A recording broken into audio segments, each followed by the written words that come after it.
messieurs les officiels, chers amis, chers parents, c'est pour nous un très grand plaisir de vous saluer et de vous accueillir dans notre musée. Cette journée d'inauguration s'annonce pour nous comme une grande joie et nous espérons qu'elle le sera aussi pour vous tous. Au cours de la visite, Monsieur l'abbé Georges Schindelholz bénira le musée. Que toutes ces choses du passé apportent joie et bons souvenirs à tous les visiteurs. Il est baptisé, il est ouvert. Qu'il vive et prospère pour le plaisir de nombreux visiteurs. Son idée a germé dans l'esprit de M. Jean Teubet il y a près de 10 ans déjà. Vague projet à l'origine, au fil du temps, il s'est étoffé, concrétisé et affiné, jusqu'à devenir la belle réalisation que nous fêtons aujourd'hui. Poussé par un devoir de mémoire, M. Teubet a fait revivre pour nous les scènes du passé qu'il a connues et même vécues en grande partie. Imaginons la passion, la foi, le courage et la persévérance qu'il lui a fallu. Plus de 3000 objets reconnus, recueillis, plus de 3000 objets rénovés avec amour par ses soins. Ça a débuté un peu drôlement. Quand je trouvais quelque chose, soit une brocante ou... je le récupérais et puis, sans avoir l'idée de faire un musée, mais j'aimais bien ramasser certains objets plutôt anciens, des anciens outils, des anciennes choses, et puis jamais l'idée ne m'est venue de faire un musée. Bah moi je suis jamais venue en fait voir ton musée, Jean. Donc bah, j'aimerais bien que tu me présentes tes différentes calèches, parce que je pense qu'elles sont toutes, elles ont toutes une spécialité un petit peu, enfin, elles ont toutes un petit caractère chacune spécial, je pense.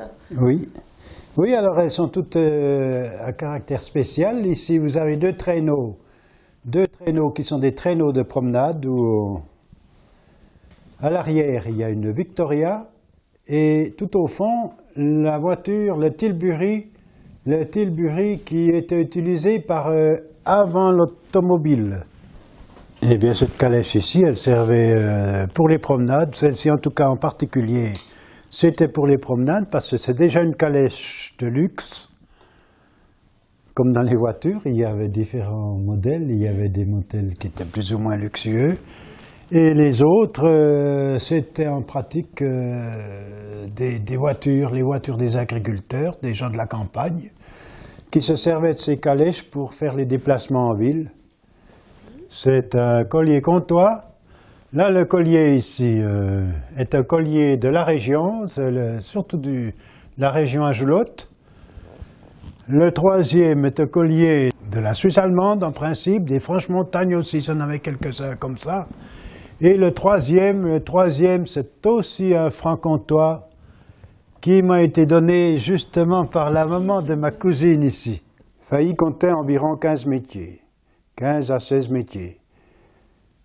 Comme dans tous les villages, c'était normal, la population vivait de l'artisanat. Parmi les métiers, l'un des plus anciens métiers, c'était le tailleur de pierre. Alors dans les métiers d'autant, on a en particulier le métier de l'agriculture, qui est un des plus anciens métiers, où on remarque la herse, la charrue, tout en haut le sac pour les semailles, et les différents outils qu'on utilisait à la main pour le binage des céréales, des pommes de terre, etc. Et c'était à peu près à quelle époque qu'il y avait encore les forgerons? Parce que maintenant ça n'existe plus en fait. Bon, le dernier forgeron qu'il y a eu dans notre village, c'était dans les années 1960, 1970, quelque chose comme ça. D'accord. une trentaine d'années à peu près. Oui. Non, le dernier forgeron qu'on a eu dans notre village, c'était Edmond Péria. Edmond Péria, ici, qui est bien représenté avec sa casquette, parce qu'il a toujours une casquette, et puis la cigarette. Oh, ben. Oui. T'as connu ces artisans-là? Non, non plus, non. Non, parce que, disons, ici, le bois, ce qui travaillait, c'était les rouchards. Les rouchards, les manches, les voitures, les chars, quoi. Ah, ce métier-là n'existe plus depuis une trentaine d'années. Alors ici, c'est, je pense, le distilleur ainsi que la boulangère, la petite femme qui fait le pain. Oui, ça représente un petit peu ça, mais en somme, c'est la cuisine. C'est la cuisine familiale. C'est la cuisine où on fait la distillerie, où on fait le pain, où à la Saint-Martin, on fait aussi, on bouchoie le cochon ici au milieu de la cuisine. T'as connu ces personnes-là?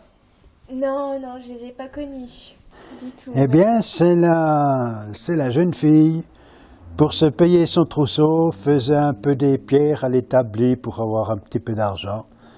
Et il faisait ça, disons, dans la chambre familiale. Dans la chambre familiale où il y avait, où aussi il coupait les cheveux aux hommes du quartier. Oui, c'est le cordonnier. Et le dernier cordonnier du village, c'était le papa de Gisèle, de ma femme. D'accord. Il s'appelle Paul. Quand je viens ici, moi je l'appelle Paul. Nous sommes devant monsieur le maire. Effectivement, c'est le maire. Et dans ces métiers, tous ces artisans, il y en a une quinzaine ici. Il y avait l'autorité communale. Il y avait le maire, il y avait le prêtre ici, il y avait le garde champêtre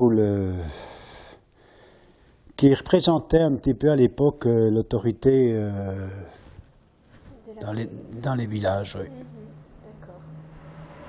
Mais il venait beaucoup plus chez l'agriculteur ou Oui. chez la famille, manger la soupe ou des choses comme ça. Oui, c'était un peu ça. C'était les curés de campagne un peu. Voilà. Ouais, voilà. Et puis on les voyait, on les rencontrait souvent dans la nature avec leurs livres là, qui lisaient leurs bréviaires là. C'est monsieur le garde champêtre avec son petit chien, Oui, son vélo. son vélo.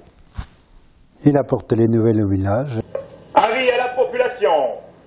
Dimanche 7 février 1904. Assemblée communale à 2h15 au local ordinaire. Il y a environ 3000 objets ici.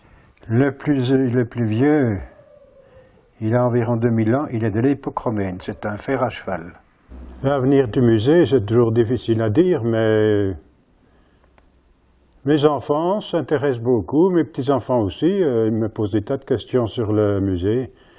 Et je ne crains pas beaucoup pour l'avenir du musée. J'espère que ce patrimoine sera un patrimoine familial et qu'il restera.